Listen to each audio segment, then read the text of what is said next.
बोलने का अवसर दिया।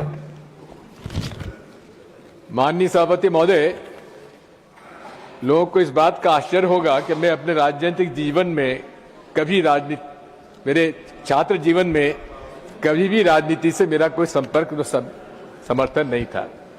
कुल परिस्थितियां ऐसी प्रकार की बनी कि मैं 22 साल की उम्र में नगरपालिका अध्यक्ष बन गया सर्वसम्मति से, 30 साल की उम्र में विधायक बन गया, 33 साल में राज्य में मंत्री बन गया, सांसद बन गया और 40 साल की उम्र में मुख्यमंत्री बन गया।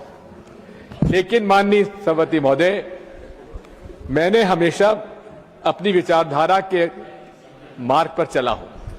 मैंने अपनी विचारधारा के साथ समझौता नहीं किया। मेरे अपने राजनीतिक जीवन में किसी के प्रति कटुता नहीं पाली। मतभेद होते थे और विचारधारा में मतभेद होंगे, लेकिन मनभेद होने की मैंने कभी उसको मौका नहीं दिया। आज भी मेरा ये आपसे अनुरोध है, हो सकता है कि मेरे भाषण में कई बार कुछ कटुता आई हो, किसी को बुरा लगा हो, उसके लिए क्षमा प्रार्थी हो, लेकिन इतना मैं आपको अवश्य कह सकता हूं कि चाहे विधानसभा मध्य प्रदेश में हो, चाहे लोकसभा में हो, चाहे यहां हो, मेरे संबंध हमारे उन लोगों के साथ भी बहुत अच्छे रहे हैं जिनकी विचारधारा से मैं सहमत न था, न मैं हूं, न कभी रहूंगा। जहां तक हमारे कॉमरेड्स का सवाल है, ये कॉमरेड्स के कार्य संचालन में कुछ बात हो सकती है, लेकिन इनकी जो गरीबों के पक्ष में जो विचारधारा रहती है, हमेशा मैंने उसका समर्थन भी किया है। मैंने माननीय सभापति महोदय, मेरा सौभाग्य है कि मैं उस लोकसभा में भी रहा जिसमें अटल जी, राजीव जी रहे, इंदिरा जी ने मुझे कांग्रेस में प्रवेश दिया और चंद्रशेखर जी भी संसद में थे जब मैं वहां पर था, और इन लोगों से प्रभावित होकर ही मैंने अपना राजनीतिक सफर पूरा किया है।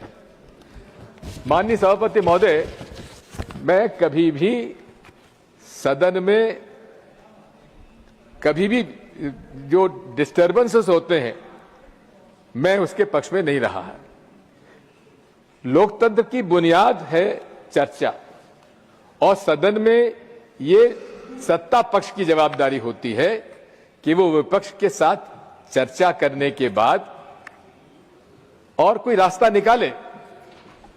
इस सदन में हमारे अंसारी साहब भी अध्यक्ष रहे हैं, चेयरमैन रहे हैं। उन्होंने कोई भी बिल दिन में पास होने का मौका नहीं दिया। रास्ता निकलता है और निकलना चाहिए। यही बुनियाद है लोकतंत्र की, जिसमें आज हमें कमी देखने को मिलती है। मैं आपसे इतना अनुरोध करना चाहता हूं कि आज इस देश में जिस प्रकार से सांप्रदायिक कटुता बढ़ती जा रही है, मनमुटाव बढ़ता जा रहा है, ये देश के लिए उचित नहीं है, न हमारे संस्कार और संस्कृति के प्रति उचित है और न लोकतंत्र के लिए उचित है, न भारतीय संविधान के लिए उचित है। मैं आज आपसे इतना ही अनुरोध करूंगा कि मैंने अपने राजनीतिक जीवन में अपना रास्ता खुद तय किया है, और ये मैं आभारी हूं आज कांग्रेस पार्टी का, जिन्होंने मुझे हर सदन में आने का मौका दिया। और मैं आज इस अवसर पर आपसे इतना अनुरोध करना चाहता हूं कि अटल जी की वो बात मुझे याद आती है कि मैं ना टायर्ड हूं, ना रिटायर्ड हूं, आगे चलकर हम और काम करेंगे। लेकिन आज इस समय मैं उन सभी माननीय सदस्यों के प्रति आभार व्यक्त करता हूं जिन लोगों ने मेरे लिए अच्छे शब्दों का प्रयोग किया, और मैं विश्वास दिलाता हूं कि मैं अपने राजनीतिक जीवन में, जैसा कबीर कह गए थे, कबीरा खरा बाजार में सबकी मांगे खैर, ना काहू से दोस्ती ना काहू से बैर। धन्यवाद।